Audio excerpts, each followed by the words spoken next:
Hello बच्चों, चलिए प्रश्न को पढ़ते हैं। निम्नलिखित में से कौन सा कथन सत्य नहीं है।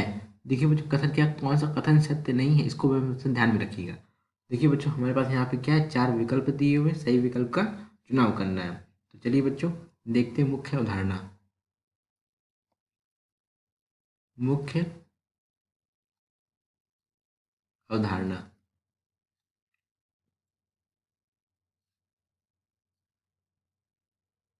देखिए बच्चों, हमारे पास विकल्प में क्या लिखा हुआ, भौतिक अधिशोषण तथा एक लिखा हुआ रासायनिक अधिशोषण। इसको समझते हैं क्या होता है। देखिए हमारे पास क्या है बच्चों, एक ठोस पदार्थ है। क्या है, ठोस पदार्थ है। इसको हम क्या बोलते हैं, अधिशोषक।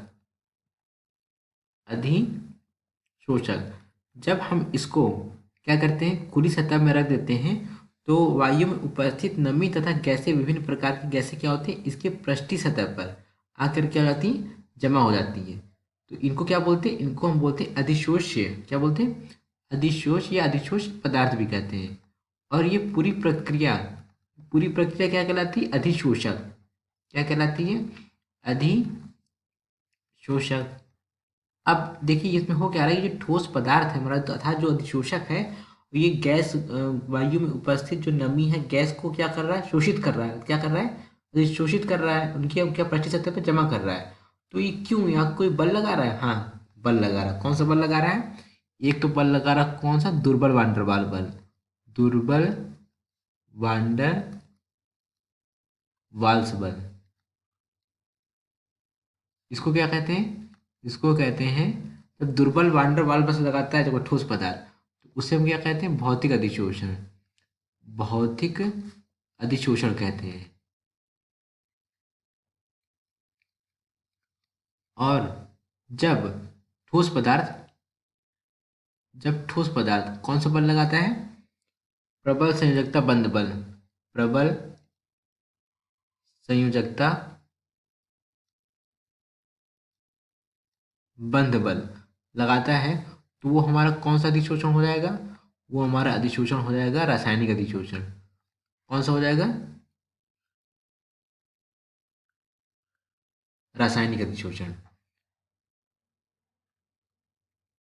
अब उसमें देखिए, जो उसमें जो कथन दिए हुए हैं, अब हम कथन देखते हैं कौन सा कथन है जो सही नहीं है। तो बच्चों आपको मैंने क्या किया, मुख्य अवधारणा के आधार पर ये समझा दिया कि भौतिक अधिशोषण तथा रासायनिक अधिशोषण क्या होता है। अब कथन में देखते हैं। देखिए पहला कथन है हमारा, जो भौतिक अधिशोषण में वांडर वाल बल से निहित होता है, ये देखा बच्चों ने, क्या देखा, भौतिक अधिशोषण में क्या होता है, वांडर वाल बल निहित होता है। ये कथन हमारा सही है।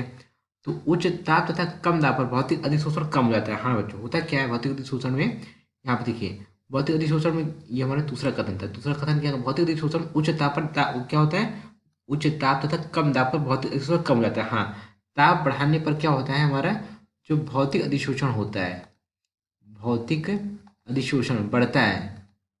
अधिशोषण क्या होगा, ये बढ़ेगा। लेकिन जैसे जैसे हम ताप को और बढ़ा दें, क्या लिखा है यहाँ पे, उच्च ताप पर। ताप देखिए, ताप हमारा एक नियत ताप है, तो भौतिक अधिशोषण बढ़ रहा है। लेकिन जब हम ताप उच्च कर देते हैं, तो भौतिक अधिशोषण क्या होता है हमारा, घट जाता है।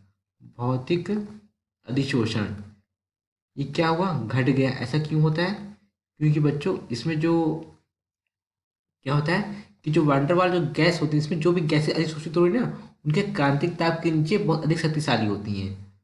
जो इनमें क्या होता है, क्रांतिक ताप के नीचे, क्रांतिक ताप के नीचे गैसें क्या होती हैं, शक्तिशाली होती हैं। शक्तिशाली होती हैं। जब गैसें शक्तिशाली होंगी, तो क्या होगा, गैस उस पर टिक नहीं पाएंगी, ठोस पदार्थ पे नहीं टिक पाएंगी। ये क्या क्या कारण हो गया, ताप बढ़ाने से बहुत अधिक अधिशोषण कम आता है। क्रांतिक ताप के नीचे गैसें क्या होती हैं, शक्तिशाली होती है, जिस कारण ताप बढ़ाने पर भौतिक अधिशोषण क्या होता है, कम हो जाता है। ताप को हम कम कर देंगे तो क्या होगा, जो वांडर वाल बड़ों का निर्माण ना अधिक से अधिक होगा, वो क्या अधिक शक्तिशाली हो जाएगी, जिस कारण भौतिक शोषण कम हो जाता है। अर्थात हमारा जो दूसरा विकल्प है क्या है, ये भी सही है। दूसरा विकल्प सही है। तीसरा विकल्प है भौतिक अधिशोषण उत्क्रमणीय अभिक्रिया। हाँ, भौतिक अधिशोषण कैसी अभिक्रिया है, उत्क्रमणीय अभिक्रिया है। इसको लिखता हूँ, भौतिक अधिशोषण हमारी उत्क्रमणीय अभिक्रिया। और रासायनिक अधिशोषण कैसी अभिक्रिया है, अनुत्क्रमणीय। इसको मैं यहाँ पर लिख देता हूँ, रासायनिक अधिशोषण अनुत्क्रमणीय अभिक्रिया।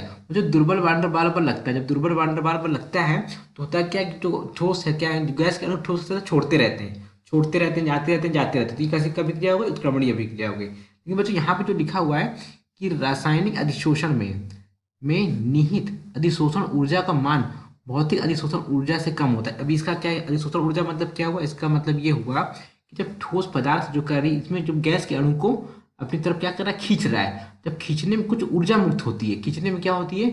कुछ ऊर्जा मुक्त होती है। जब खींच लिए तो क्या हुआ? उसकी सतह पर आकर जमा हो गई, तो क्या कुछ ऊर्जा मुक्त हुई।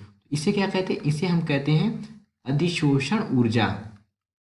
अधिशोषण ऊर्जा। तो अब देखिए यहाँ पर हमारे पास जो भौतिक अधिशोषण होता है, भौतिक अधिशोषण के लिए ऊर्जा का मान कितना होता है? भौतिक अधिशोषण के लिए अधिशोषण ऊष्मा का मान, अधिशोषण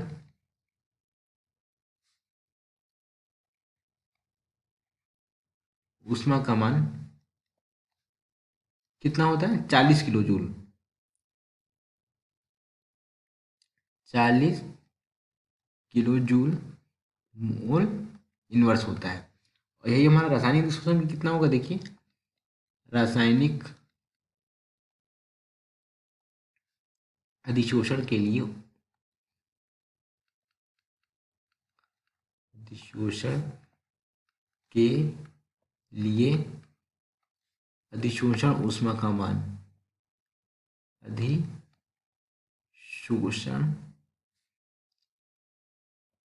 ऊष्मा का मान कितना होगा? ये 200 से 400 किलो जूल मोल इनवर्स होता है।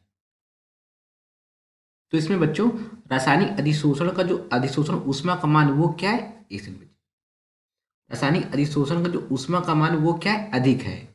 क्या है वो? अधिक है। अब कथन में क्या लिखा? कथन में लिखा हुआ है कि रासायनिक अधिशोषण में निहित अधिशोषण ऊष्मा का ऊर्जा का मान भौतिक अधिशोषण ऊर्जा से कम होता है। तो बच्चों हमारा क्या होता है? ये कथन हमारा सही हो जाएगा। क्यों? क्योंकि ऊर्जा का मान क्या होता है? कम होता है। इसमें क्या पूछा? सत्य नहीं है। तो क्या बच्चों? सत्य नहीं। तो कौन सत्य नहीं है? विकल्प डी। अर्थात दिए गए प्रश्न का सही विकल्प क्या है बच्चों? विकल्प डी। आशा करते हैं आपको समझ आया होगा। धन्यवाद।